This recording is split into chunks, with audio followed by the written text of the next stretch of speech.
오늘도 행복하세요. 오자유세상의 유현상 목사입니다. 오늘은 베드로전서 2장 1절로 3절에 있는 말씀을 중심으로 해서 구원에 이르도록 자라는 믿음이라는 제목으로 잠시 은혜를 나누고자 합니다. 오늘 저와 여러분들 세상에 타는 모든 인간들은 반드시 예수 믿고 구원받아야 할 존재들입니다. 그래서 성경 요한복음 3장 16절로 18절은 하나님이 세상을 이처럼 사랑하사, 이때 세상은 사람들인데 하나님이 사람들을 사랑했다는 겁니다. 그런데 사실 성경 전체를 살펴보면 우리 인간은 하나님의 사랑을 받기에는 턱도 없는 존재가 되어 있습니다. 왜냐하면 일찍이 인간의 조상인 아담과 이브가 범죄함으로 말미암아 땀 흘려 엉겅퀴와 가시게 된 땅에서 고난을 받고 살다가 육신은 흙으로 돌아가고 영은 모든 절차를 거쳐서 마침내 정령 죽을 자인 지옥에 갈 수밖에 없는 존재가 바로 인간입니다. 그런데 지옥 갈 수밖에 없는 인간, 사랑받을 자격도 없는 인간을 하나님이 사랑하셨다는 겁니다. 근데 왜 하나님이 그렇게 사랑하셨느냐? 예수님께서 오셔서 제자들에게 주기도문을 가르칩니다. 근데 그때 첫 번이 뭐냐면 하늘에 계신 우리 아버지, 그렇게 말합니다. 왜 하나님이 사람을 사랑할 수밖에 없느냐? 하나님이 아버지라는 겁니다. 예수님께서 하나님을 아버지라고 선포하기 전에는 유대 사람들은 하나님을 창조주 하나님으로 알았습니다. 그때는 원어가 엘로힘 하나님. 천지를 만들 때 누구의 도움도 안 받고 전능하신 능력으로 홀로 만들었을 때는 그때는 엘샤도 하나님, 전능하신 하나님. 그래서 천지를 창조하신 엘로힘 하나님, 창조주 하나님. 그 천지를 창조할 때 전능하신 능력으로 창조하신 하나님 때는 엘샤도 하나님. 그 하나님께서 만든 모든 천지 만물을 오직 홀로 주관하신다고 할 때는 아도나이 하나님, 즉 주드신 하나님. 그리고 모세에게 이스라엘 백성을 출애굽해서 구원해낼 때 하나님이 또 이름을 밝히는데 나는 여호와 하나님, 즉 하나님은 구원의 하나님. 그래서 하나님을 창조주인 엘로힘 하나님, 전능하신 엘샤다 하나님, 만물의 주관자인 아도나이 하나님, 그리고 구원의 하나님, 그렇게 알고 있었어요. 그런데 예수님께서 오셔서 그 바로 전능하시고 창조주시고 만물을 주관하시고 구원의 하나님, 바로 남이 아니라 하늘에 계신 우리 아버지다, 그렇게 말씀한 겁니다. 그러니까 세상의 아버지가 능력이 없으면 모를까? 자식들이 멸망으로 오는데 그냥 둘 아버지가 없지요.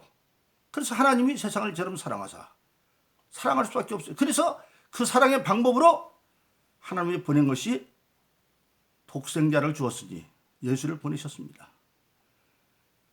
이는, 보낸 까닭은 뭐냐? 이는 저를 믿는 자마다 멸망치 않고 영생을 얻기를 하십니다. 원래 우리 인간은 예수를 믿지 않으면 멸망마다 갈 수밖에 없는데 예수를 믿음으로 말미암아 멸망 대신에 영생을 얻기를 하십니다. 하나님이 그 아들을 보내신 것은 세상을 심판하려 함이 아니라, 세상은 이미 죄로 말미암아 심판받아서 인간은 지옥을 마치면 지옥 가고 우리가 살고 있는 이 하늘과 땅과 모든 것들은 다 심판받아 없어질 존재예요. 그래서 성경에 보면 시편 102편에 보면 천지는 없어진다. 어떻게 없어지느냐? 이사야서 51장은 하늘은 연기처럼 땅은 옷처럼 헤어지고, 베드로서 3장 7절은 우리가 사는 이 하늘과 땅은 큰 심판의 날, 경건치 않은 사람을 불로 심판할 때까지 보관해 둔 것에 불과하다 그랬고, 요한계시록 20장 11절에 보면 이미 그 하늘과 땅은 간 곳이 없습니다. 그래서 사람은 지옥 가고 땅은 심판받아 없어질 것인데, 하나님이 그 아들을 보낸 것은 세상을 심판을 하며 사람을 심판을 한 것이 아니라 그 아들을 말미암아 구원을 얻게 하십니다. 즉 하나님이 사랑하지 않고 예수를 보내지 않았다고 한다면 인간은 조상 아담의 죄로 말미암아 육신 가운데 살다가, 고통 가운데 살다가 마침내 육신은 흙으로 돌아가고 죽지 않는 영혼이 과정을 거쳐서 마지막에는 죽지 않는 몸으로 부활해서 지옥에 가서 영원토록 고통받을 수밖에 없는 멸망의 존재인데, 그 멸망받을 인간에게 하나님이 사랑을 아버지이기 때문에 사랑해서 독생자 예수를 보내시고, 그 예수는 죄 없는 분으로 이 땅에 보내서 모든 인류의 죄를 대신 지고 죽음으로 말미암아 심판받아 멸망할 자에게 믿음으로 멸망초 영생의 길을 만들어 놓았다. 그 3장 18절은 그 아들의 이름을 믿는 자는 구원을 받을 것이요. 그런데 최종적인 구원받느냐 안 받느냐 하는 것은 개인의 몫이다. 사람 각자가 이제 선택해야 돼. 왜 그러느냐? 우리가 여기서 잘 이해해야 됩니다. 에베소는 예정론들을 잘못 이해하면 하나님이 구원받을 자와 구원자는 이미 예정했다. 그거 아닙니다. 그럼 우리가 전도할 필요가 없죠. 태어날 때부터 구원받을 자와 구원자는 정해져 있으면 뭐라고 전도해? 그냥 놔둬도 되는데. 그게 아니고 예수 그리스도 안에서 이미 예정했다. 예수를 믿는 안에서 구원받을 자와 구원자를 예정했다는 얘기지. 즉 어려운 말로 역사에는 예정했지만, 어떤 그릇이 있으면 그릇은 만드는 거 예정했지만 그릇에 담길 물건은 예정하지 않았다는 겁니다.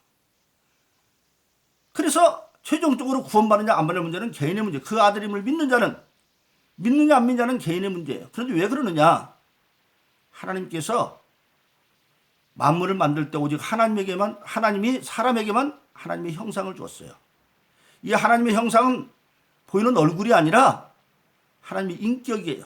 지정의, 하나님의 지적인 능력과 하나님의 정적인 능력, 수용하는 능력과 그리고 실천하는 능력, 지정의 하나님의 인격을 사람에게 주어서, 인격이라는 건 바로 뭡니까? 인격자는 어떤 것에 대해서 바로 알고 받아들이고 실천할 수 있는 게 인격자죠. 그래서 사람에게만 하나님의 형상을 주었기 때문에 하나님이 일방적으로 다 구원해주면 스스로 인간에게 주신 하나님의 인격을 깨버린 게 되기 때문에 그럴 수 없어요. 그래서 하나님은 계속 권고하고 살 길을 열어주지만 최종 선택은 사람이 하는 거예요. 예수님이 공생애를 시작하면서 회개하라, 천국에 가까웠다고 전하기 시작을 합니다. 그런데 나중에 회개하지 않는 바리새인과 서기를 행해서 뭐라고 말합니까?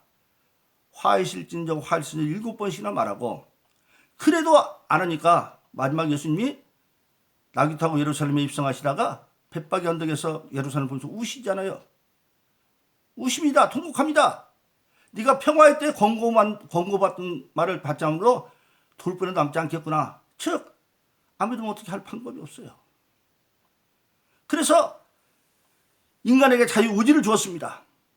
그러나 사실 인간으로 태어났으면 예수 믿고 구원받느냐 안 받느냐 선택의 문제는 사실은 알고 보면 필수사항입니다. 예수 믿고 구원받지 않으려면 세상에 태어나지 않은 만도 못해요.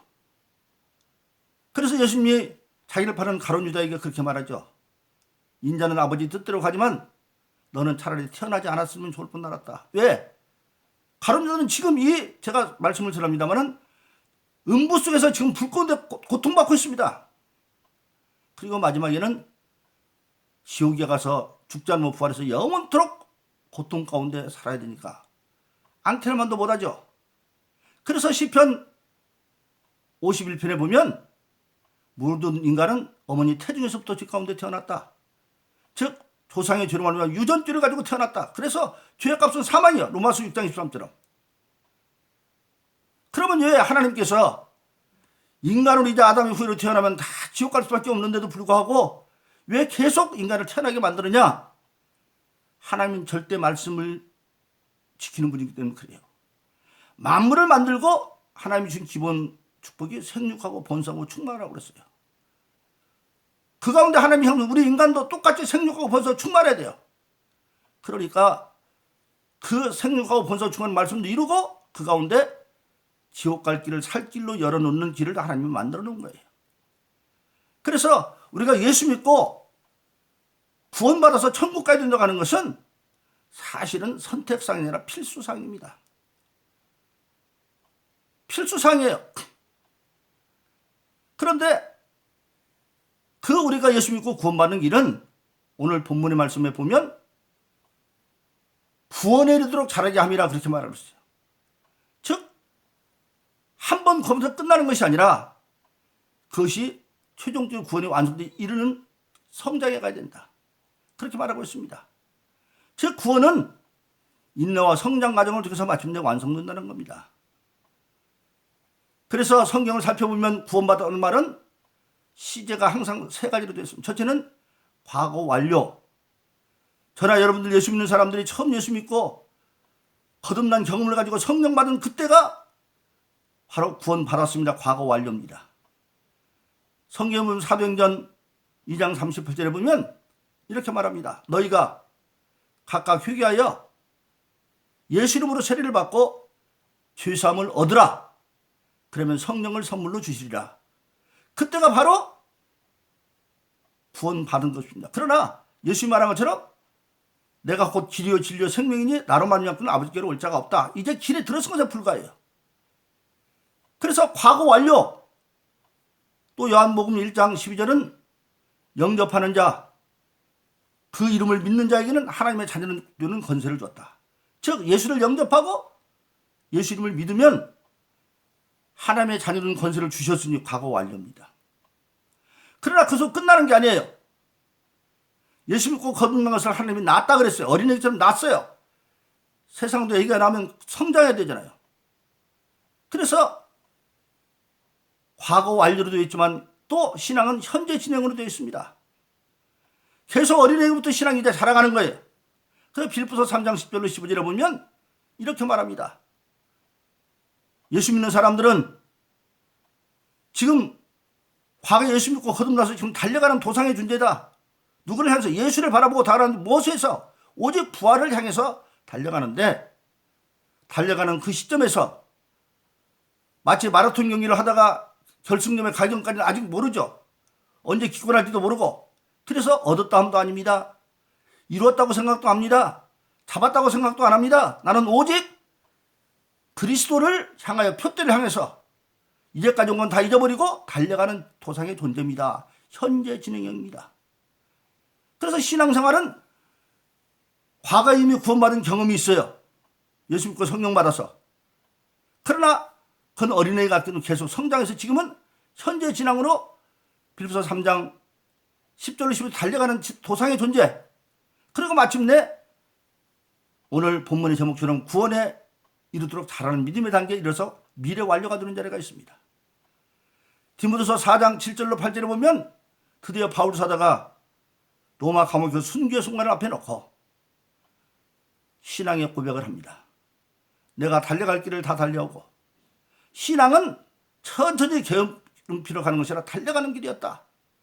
또 선한 싸움을 싸우고 신앙의 길은 계속 악한 세력과 싸우는 하나님의 뜻을 이루는 그것과 악한 마귀가 유혹하는 육신의 정욕과 안목이 이상이 자라 세상적인 것과 선한 싸움을 싸우고 그리고 믿음을 지켰으니 믿음은 내 믿음이 아니라 하나님께서 우리에게 주신 믿음. 즉 예수님이 가졌던 그 믿음.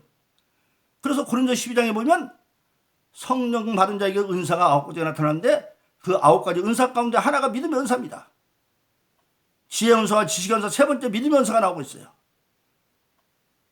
그래서 말합니까? 드디어 믿음을 지켰으니 달려갈 길을 다 달려가고 선한 싸움에서 믿음을 지켰으니 이제는 나에게 의의 멸류관만 준비되어 있다. 드디어 신앙이 완성돼서 부활할 뿐만 아니라 나중에 주님과 함께 의의 멸류관을 쓰는 예수님 요한복음 3장 21절에서 이기는 자에게는 아버지가 나에게 보좌를 안겨준 것처럼 나도 너희를 나의 보좌와 함께 앉게 하겠다 하는 거기까지 이르는 것을 두고 말하고 있습니다.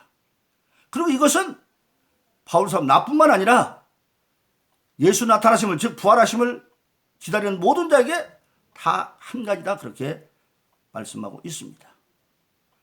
그래서 우리 신앙은 과거에 예수 믿고 구원 받았습니다. 지금 제가 말씀을 전하고 있습니다. 저도 지금 달려가는 존재입니다. 잡았다고 생각도 않고 이뤘다고 생각도 않고 얻었다고 생각도 않고 오직 과거는 돌려버리고 세상적으로 보면 70살에 정년퇴직했으니까 이제 쉬어도 된다. 제가 75살입니다. 그러나 그건 세상적인 거고 하나님 앞에는 내가 마지막 숨쉴 때까지 목사니까 말씀을 기도하는 일은 전념해야 된다고 그 사명을 감당하면서 매일매일 기도하면서 부족하지만 말씀을 전하고 있는 겁니다. 그렇기 때문에 새벽마다 3시에 일어나서 이 유튜브에서 만나는 특별히 메신저로 오는 그분들을 위해서 계속 기도하고, 또 한 달에 수십만 명이 지금 이 말씀을 듣습니다. 하루에 적어도 2만 명에서 5만 명 가까이 들어요. 조회수가 그렇게 나옵니다. 저한테는 그게 다 조회하는 사람 숫자까지 다 나와요. 제 거기는. 그래서 그분들을 위해서 다 일일이 기도만 하니까 특별히 메시지를 주는 분은 개인적으로 기도하고, 나머지 분들은 그렇게 기도합니다. 하나님, 예수님, 오늘도 이 하나님의 말씀은 내 말씀이죠. 하나님의 말씀을 공유하는 모든 자에게 하나님께서 약속하시고 주님께서 이루신 모든 믿음의 역사가 예수님의 성령 역사 가운데 나타나게 해주세요. 그렇게 기도합니다. 세계 각국에 퍼지는 성교사님들을 위해서 기도하고, 특히 감사한 것은 많은 주의 종들이 이 부족한 하나님의 입을 통해서 전포되는 하나님의 말씀을 공유하고 있습니다. 제 말에는 하나님의 말씀이죠. 그분들에서 기도하고, 그리고 많은 평신도들을 기도합니다. 저는 이뤘다고 생각도 않고 잡았다고 생각도 않고 오직 지금 달려가는 존재입니다. 마지막 예수님의 십자가에서 내가 다 이뤘다고 마지막 숨을 쉴 때까지 우리는 달려가야 합니다. 그것이 바로 디모데후서 4장 7절 8절로 미래 완료로 되어 있습니다. 그래서 신앙은 과거에 구원받았습니다. 자녀되는 권세를 주었으니, 회개하고 성령을 받은 때, 그리고 지금 현재는 누구를 막론하고 빌립보서 3장 10절로 15절에 있는 과정입니다. 내가 이뤘다고 생각도 안 합니다. 얻었다고 생각도 안 합니다. 잡았다고 생각, 오직 어제까지 한 것은 다 뒤로 미루고 앞만 주님을 바라보고 달려가는 도상의 존재, 달려가는 길의 존재. 그리고 마침내는 때가 이르면 하나님은 알파와 오메가죠. 시작이 하나님부터 시작되면 끝도 하나님부터 끝납니다. 그때 마지막 때 마지막 숨을 쉬면서 내 영혼 부탁합니다. 그때 끝나는 거예요. 네? 그래서 미래 완료로 되어 있습니다. 근데 그런 과정을 이루려면 오늘 어떻게 해야 되느냐? 오늘 2절에 보니까, 베드로서 2장 2절에 보니까 갓난아이같이 신령한 젖을 사모하라. 이 신령한 젖은 하나님의 말씀입니다. 예수님은 40일 금식하고 난 뒤에 시험하는 자가 나타나서 엄청 줄였는데, 네가 하나님의 아들이든 도리변이나 떡이 되게 하라. 그때 예수님 말합니까? 사람은 떡으로만 사는 것이 아니라 하나님의 입으로 나오는 말씀으로 산다. 짐승들은 육신의 양식만 있으면 돼요. 그런데 사람은 육신의 양식은 떡도 필요하지만 하나님의 입으로는 하나님의 말씀도 영의 양식으로 필요해요. 그래서 우리 신앙인은 끊임없이 이 하나님의 말씀을 갓난아이 좀 사모하라고 그랬어요. 본문의 말씀 보면. 갓난아이같이 신령한 젖을 사모하라. 신령한 젖은 하나님의 말씀이죠. 근데 그 말씀을 어떻게 들으냐? 세상의 음식도 먹고 그 다음에 중요한 소화해야 되죠. 제가 오늘, 저는 매일 새벽기도 마치고 난 뒤에 헬스장에 운동을 갑니다. 한 30년 이상 지금 운동을 하고 있어요. 집회를 가도 숙소로 꼭 그 운동 헬스장 옆에다 얻으라고 말합니다. 근데 운동하는데 헬스장에서 운동하고 오늘 이발을 했어요. 머리 좀 감았죠. 염색돼서. 근데 거기서 말하는 겁니다. 우리 신앙은 자라가야 돼요. 자라가야 됩니다. 강건하게 가려야 돼요. 그래서 자기들은 음식을 저녁에 먹으면 이발하면도 소화가 돼서 못 먹는 거예요. 저는요, 그런 관계 없어요. 뭐든지 잘 먹고 소화 잘하고, 밤 12시가 됐을 때도 누가 손님을 사오면 그거 먹고 소화 안 되는 거 몰라요. 하나님 은혜 주셔서 밤마다 아직 모르고 피곤한지 모르고 살아요. 그게 다 뭡니까? 먹고 소화하기 때문에. 그러니까 하나님 말씀을 먹는 것도 중요하지만 신랑 그 다음에 소화를 해야 되고, 소화하는 것이 이제 믿음의 능력이 되어지고, 믿음의 능력이 이제는 하나님의 뜻을 위해서 쓰임받을 수 있을 때까지 우리가 신앙이 성장하는 것은 사실입니다. 그래서 저 여러분들은 끊임없이 매일매일 우리가 음식을 먹을 때 하나님 말씀을 적어도 하루에 꼭 묵상해서 이것이 내 말씀이구나 먹고 소화하고, 그것이 믿음이 되어지고, 그 믿음을 예수로 사용해서 우리가 보내는 믿음까지 자라서 언제 주님 오시오 아멘 줘 오시옵소서 예비되고, 언제 내 육신의 삶이 끝나도 천사를 나그려 갈 수 있는 그런 신앙의 사람 되기를 예수 이름으로 축원합니다. 오늘도 행복하세요. 오 자유세상의 유현상 목사였습니다. 감사합니다.